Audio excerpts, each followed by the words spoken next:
You're insecure. 황동현의 시선 집중, 집중 인터뷰.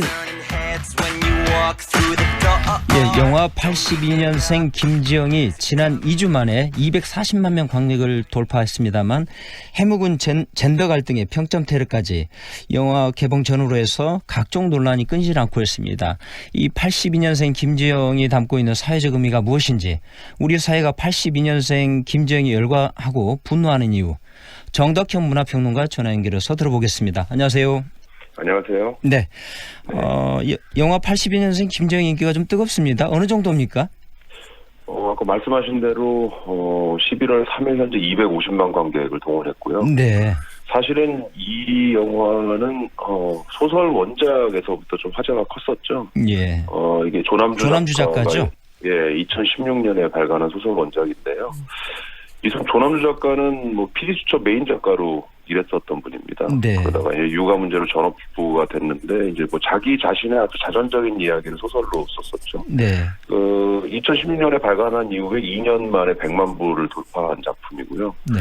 2018년에는 일본에서도 출간했는데 이틀 만에 아마존 재팬 아시아 문학 부분 베스트셀러 1위에 오르기도 했었습니다. 네. 지금까지 2019년 8월까지 일본에서 한 13만 부 정도가 판매됐다고 그러고요. 이 중국에서도 최근에 이게 출간됐거든요, 이 작품이. 네. 지난 9월에 출간됐는데 10월 16일 기준으로 중국의 지금 그 온라인 서점 당장이 가장 큰 온라인 서점인데 여기 지금 소설 부분 1위에 올라와 있습니다. 네. 중국 반응도 재밌는데요. 동아시아에서 살아가고 있는 거의 모든 여성들은 김지영 안에서 자기 자신을 볼 것이다. 이런 표현들이 올라와 있더라고요. 무슨 얘기냐면 이게 우리나라의 어떤 상황들을 약간 르포처럼 담아서 이렇게 소설로 그려낸 작품인데 이게 일본뿐만 아니라 중국, 아시아권에 사는 여성들한테 다 거의 공감대를 좀 갖고 있다는 뜻입니다. 예. 우리 청취자분들께서 이게 소설이나 영화를 보지 못하신 분들이 좀 계실 것 같은데요. 네. 82년생 김지영의 영화나 소설이 어떤 내용으로 되는지 좀 간단하게 좀 설명을 좀 부탁드리겠습니다. 아주 일상적인 이야기로 담겨져 있습니다. 그러니까 네. 이게 소설은 사실은 굉장히 르포처럼 돼 있는데 네. 영화는 그거보다는 좀 더 영화적으로 구성이 돼 있습니다. 굉장히 영화하면 굉장히 극적 사건들을 여러분들이 많이 떠올리실 텐데 네. 사실은 이 영화는 굉장히 특별한 사건이라기보다는 아주 여성들의 일상적인 모습들 이런 것들 더 많이 김지영의 투영돼서 보여주거든요. 네네네. 굉장히 특별한 사건이라고 하면 육아 때문에 경력 단절된 김지영 다른 인물에 이제 빙의돼서 그 목소리 내는다. 이 정도가 지금 들어가 있는데 네. 이 문제를 해결하려고 온 가족들이 다 나서서 안타까워하고 요 하는 그 과정들 이게 네. 영화의 이야기입니다. 그래서 이 과정 속에서 김지영이 과거에 여성으로서 살아왔던 어떤 이야기들, 과거사의 이야기들이 플래시백으로 이렇게 들어가 있는데 그런 것들이 이제 이야기 전체를 좀 풍부하게 해주고 이 얘기를 아주 사적인 얘기가 아니라 뭔가 사회적인 이야기를 이렇게 풀어내는 그런 면들이 있는 영화라고 볼 수 있겠죠. 아, 그래요. 이 30대 여성들의 일상적인 모습을 담았다. 이런 네네. 말씀이 있으셨지 않습니까? 예, 그렇습니다. 예, 그럼에도 불구하고 이 영화가 흥행이 지금 되고 있단 말이죠. 네. 예, 주요 원인이 이게 뭐라고 보십니까? 저는 이 영화를 되게 연출을 잘했다고 보거든요. 연출적으로 잘 풀어냈다. 왜냐하면 네. 보통 이제 차별에 대한 이야기라든지 이런 것들은 굉장히 큰 사건 안에서만 많은 분들이 기억을 하시려고 그러세요. 그러니까 네. 예를 들면 우리가 예전에 겪었던 불행한 사건이죠. 강남역에서 벌어졌던 사건이라든지 이런 큰 사건으로 뭔가 차별의 문제를 접근하려고 하시는데 네. 사실 이 영화는 그거보다는 굉장히 보편적이고 일상적으로 풀어내려고 되게 애썼습니다. 그래서 전반적으로 보면 이게 사회극이라기보다는 굉장히 가족 드라마 같은 느낌을 줍니다. 그래서 네. 굉장히 익숙한 풍경들이 많이 등장을 하고요. 네. 근데 그 안에 이제 의미와 맥락 같은 것들이 많이 생긴다는 거죠. 네. 여성들이라면 공감할 수밖에 없는 이야기일 것 같아요. 근데 또 성차별 문제라든지 이런 거에 좀 관심을 가진 남성분들도 충분히 공감할 수 있는 얘기입니다. 네.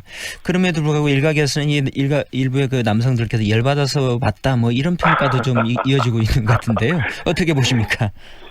사실은 뭐 그렇게 보시는 분도 있을 것 같은데 네. 사실은 이제 아마 같이 가서 보시는 분들이 많더라고요. 그러니까 연인분들이 이렇게 같이 가서 그 상황들을 보는 분들도 있고 부부가 같이 가서 보는 경우도 있고 네.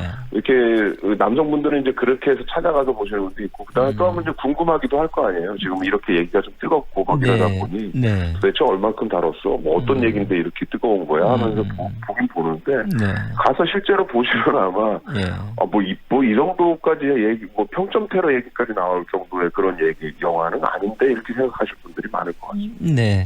최근에 이게 더불어민주당 청년 대변인 장종화 대변인이 이 논평을 네. 냈다가 사흘 만에 이거 전격 철회를 했습니다. 예. 이 문제에 대해서는 어떻게 보십니까?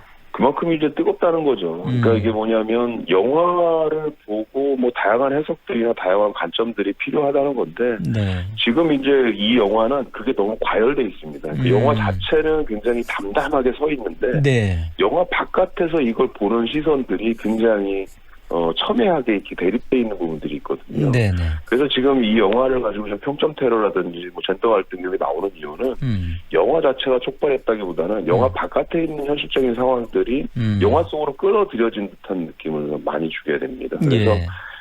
누가 거기에 대해서 논평하는 거에 대해서 사실은 다들 부담도 많이 느낄 거예요. 저도 네. 뭐 이거 뭐 글 쓰는 사람이지만 쓰면서도 이것도 엉뚱하게 또 해석해서 사람들이 받아들이는 거 아닐까 하는 생각을 많이 하게 되거든요. 네네네. 네, 그래서 아마 그만큼 예민한 문제들, 그래서 거기에 대해서 제대로 뭔가 이거를 들여다보고 자기의 관점을 다 드러내거든요. 영화가 너무 일상적이기 때문에. 네네. 그 영화를 보는 관점이 그 사람의 관점으로 이렇게 드러나기 때문에. 예.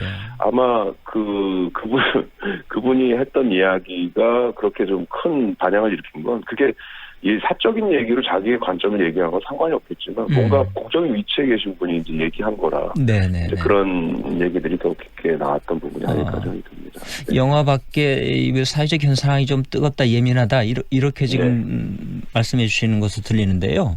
네. 그렇다 그러면 이 영화 82년생 김지영이 갖는 의미는 어떻다고 보십니까? 저는 이 영화가요, 사실은 굉장히 좋은 부분들이 하나가 뭐냐면 이게 악역이 없어요, 영화 내용에. 그래서 이 악역이 없다는 건 뭐냐면, 물론 거기 이제 아버지 역할을 하시는 분들이나 이런 분들이 하는 얘기는 굉장히 뭔가, 저렇게 얘기하면 안 되는데 하는 생각을 갖게는 만드는데, 네. 그 아버지가 뭔가 악의가 있어서 딸에게 그런 얘기를 하는 건 아니거든요. 네네네. 그렇기 때문에 그런 부분들이 주는 울림이 좀 크다고 생각해요. 그래서 영화를, 좀, 편안하게 보시면 이 영화가 단지 어떤 젠더에 대한 이슈를 담고는 있지만 젠더 갈등을 부추기 위한 영화는 아니고 오히려 젠더에 대한 이야기들이 굉장히 성 갈등이 아니라 성에 대한 갈등, 대결 양상에 대한 얘기가 아니라 인간이라면 다들 이해할 수 있는 어떤 휴머니즘의 이야기가 아닌가 하는 것들을 좀 드러내주는 작품이라고 보거든요. 그래서 저는 많은 분들이 다양하게 봤으면 좋겠고 이 영화에 특히 지금 김지영에 너무 집중을 하고 계신데 사실은 영화를 다 풍요롭게 보려면 이 주변 인물들이 있어요. 가족들. 거기 동생도 있고 아버지도 있고 언니도 있고 엄마도 있고 시어머니도 있고 다 있거든요. 그 관점들을 투영해서 김지영을 바라보면 굉장히 풍요롭게 영화를 보실 수가 있습니다. 네. 82년생 김지영을 보는 팁이라고 할까? 뭐 그런 말씀을 좀 전해주시는 것 같습니다. 네네. 예, 끝으로 이게 82년생 김지영이 던져준 우리 사회에 던져주는 메시지는 뭐라고 이렇게 보고 계시는가요? 저는 이제 우리 사회가 지금 전반적으로 요즘 뭐 감수성 얘기 되게 많이 하거든요. 그래서 그 감수성에는 뭐 성인지 감수성 들어가 있지만 모든 분야에서 지금 감수성의 얘기들이 되게 많이 나오고 있어요. 뭐 인권에 관련된 인권 감수성에 대한 얘기도 나오고 있고, 뭐 세대 갈등에서도 나오는 세대 감수성 이런 얘기가 나오고 있는데 여기서 감수성의 의미는 평론가님 타인이 시간 관계상 오늘 말씀 여기까지 듣도록 하겠습니다. 그래요? 다음 기회에 다시 모시겠습니다. 네네네. 네, 고맙습니다. 지금까지 정덕현 문화평론가와 함께했습니다.